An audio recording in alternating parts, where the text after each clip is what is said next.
আজকে আমাদের বহরমপুর ব্লক ছাত্র পরিষদ এবং বহরমপুর টাউন বহরমপুর কলেজের যে ইউনিটের সদস্য রিতেশ দাস, দেবাংশু মণ্ডল এবং নদিয়া নওদা এবং হরিয়ারপাড়া থেকে কিছু 150 জন মতো, সব মিলিয়ে 150 জন মতো ছাত্র আমাদের ছাত্র পরিষদে জয়েন করলেন। তৃণমূল ছাত্র ছেড়ে এসে কারণ তারা দেখছে কলেজে যেরকম প্রতিটা কলেজে, এই মুর্শিদাবাদ বলে না, ওয়েস্ট বেঙ্গলে প্রতিটা কলেজে যেরকম গুন্ডারাজ চলছে, কলেজের মধ্যে মদ্যপান চলছে, কলেজের কোনো আইন শৃঙ্খলা কিছু ঠিকঠাক নাই, তারা দেখতে পাচ্ছে। কিছুদিন আগে আপনারা দেখেছেন মুর্শিদাবাদ ইউনিভার্সিটিতে একটা ডেপুটেশন দেওয়া হয়েছিল।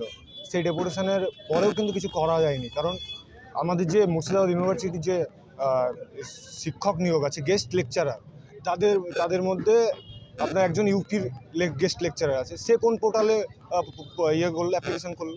সে কীভাবে ওয়েস্ট বেঙ্গলে আসতে পারে?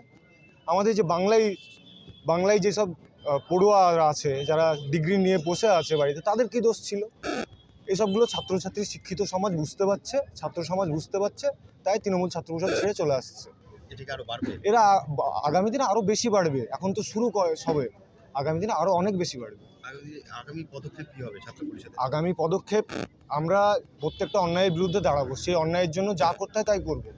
ছাত্র পরিষদ কিছুদিন আগে আপনারা দেখেছেন যে হরিয়ারপাড়ায় একটা স্টুডেন্টের কাছে টাকা চাওয়া হয়েছিল। তো ছাত্র পরিষদ সেখানে অন্যায়ের প্রতিবাদ করেছে এবং তার যে কন্যাশ্রী প্রকল্প, সেটা পুরোটাই যাতে কমপ্লিট হয় সে ব্যবস্থা করে দিয়েছে। তো এরকম ছাত্র পরিষদ মুর্শিদাবাদ জেলায় যে কোনো একটা স্টুডেন্টের কোনো প্রবলেম হবে, আমরা এগিয়ে যাব সব আগে। কলেজগুলিতে কি এবার হ্যাঁ, অবশ্যই প্রত্যেকটা কলেজে ছাত্র পরিষদের পতাকা এবার দেখা যাবে।